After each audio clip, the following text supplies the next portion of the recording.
Hello दोस्तों, नमस्कार। मेरा नाम मनीष कुमार और मानव गणित ऑनलाइन में आपका स्वागत है। अभी देखेंगे क्लास क्लास कक्षा 10 का प्रश्नावली का मतलब 1 और ये भाग 3 है। इसके बाद भाग 2 और भाग 1 में उसमें बता चुके हैं कि 1.1 का क्वेश्चन कैसे बनाया जाता है। अभी देखेंगे प्रश्न संख्या 3 और 3 में कहता है अभाज्य खंडन विधि द्वारा एलसीएम निम्नलिखित पूर्णांकों के मौस एचसीएफ और एलसीएम ज्ञात कीजिए। तो चलिए शुरू करते हैं। तो सबसे पहले यहाँ लिखेंगे 12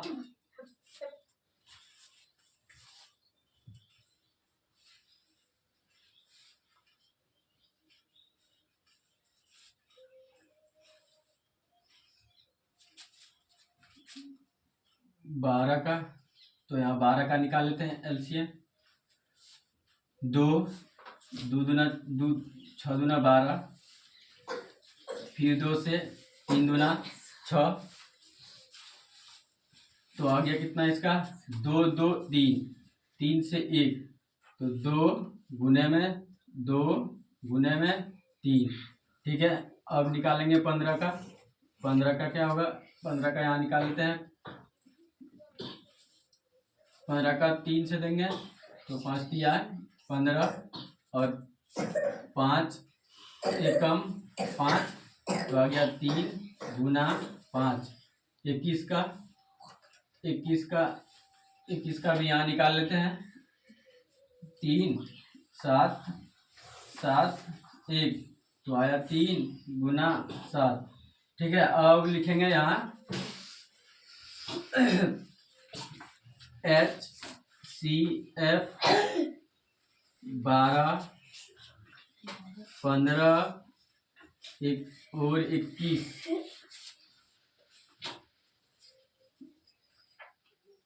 और 21 का एचसीएफ क्या हो जाएगा, इसमें जो मैक्सिमम पावर हो उसका हो जाएगा एचसीएफ। जैसे देखिए, और साथ ही साथ जिसका कॉमन मिले, तो कॉमन क्या मिल रहा है, 3 मिल रहा है। 2 इसमें है, 12 में है, 15 में 2 नहीं है। फिर 3 15 में है, 12 में नहीं है। फिर 7 21 में है, 15 में नहीं है। और 5 15 में है, 12 में नहीं है। तो क्या हो जाएगा एचसीएफ हो जाएगा 3।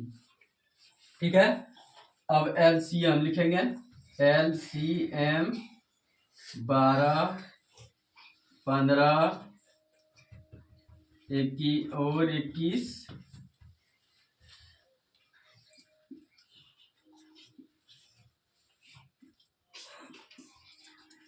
एलसीएम में क्या होता है कि एलसीएम में जो मैक्सिमम पावर है उसमें से 1 और जो मिनिमम पावर है उसमें से सब। ठीक है, तो सबसे पहले लिख लेंगे जो एचसीएफ है, एचसीएफ लिख लिए 3, बचा क्या 2, फिर 2, फिर 5, फिर 7,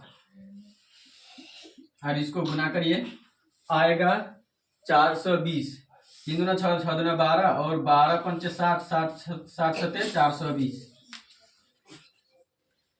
ठीक है, क्वेश्चन नंबर सवाल होता है यहाँ पर समाप्त। इसके बाद तीसरा नंबर 17 23 और 29, यहाँ फिर से एकदम ऐसे ही लिखेंगे। 17 का कोई गुणनखंडन है क्या, नहीं है। 17 का सिर्फ 17 हो जाएगा, गुना में 1 कर देते हैं। 23 का सिर्फ 23 हो जाएगा, गुना में 1, फिर 29 का 29 ही रहने देंगे,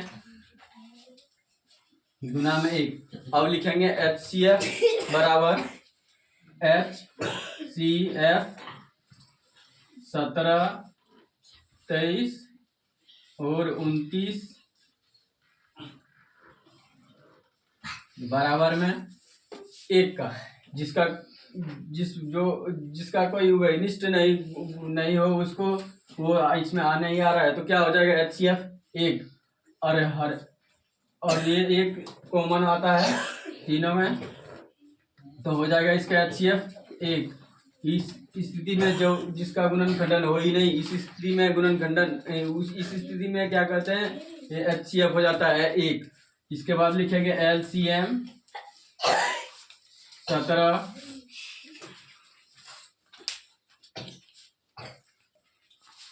आ जाएगा 23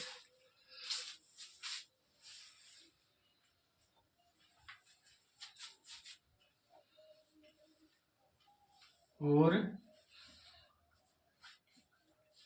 29। LCM हो जाएगा इसका 17 गुना में 23 गुना में 29, तो इसको गुना करेंगे तो आ जाएगा 11,339 LCM। इसके बाद चौथा सवाल, तीसरा नंबर कंप्लीट, ये उसका उत्तर हो गया, HCF हो गया, ये LCM ही तीसरा चौथा नंबर है। अब चौथा नंबर में 8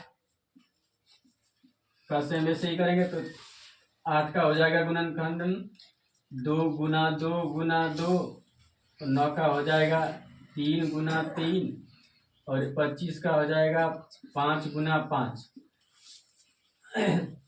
तो यहाँ लिखेंगे HCF 8 9 और 25 बराबर HCF क्या होगा, इसमें कोई उभयनिष्ठ गुणनखंडन नहीं है, तो इस स्थिति में क्या हो जाएगा, HCF 1 हो जाता है। तो इसका HCF आ गया 1 और LCM 8 9 और 25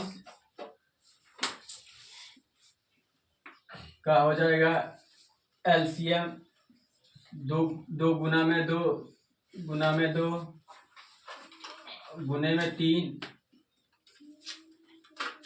गुना में 3, इसको यहाँ लिखते हैं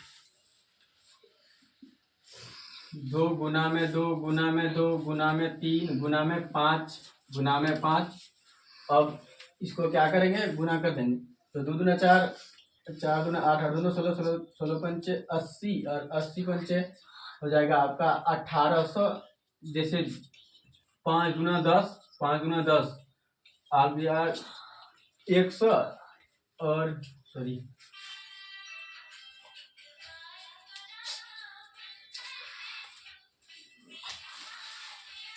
3 छूट रहा था 3 5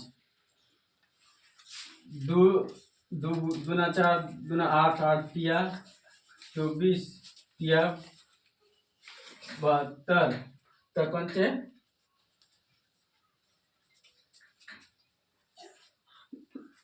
हो जाएगा 1800। इसका LCM तो 5 एक फिर 5 छूट रहा था ना, 5 2 पंचे 10 2 पंचे 10 10 10 10 10 100 और 100 गुना 3 300 300 गुना 3 300 गुना 3 तो हो जाएगा 9 दूना 1800।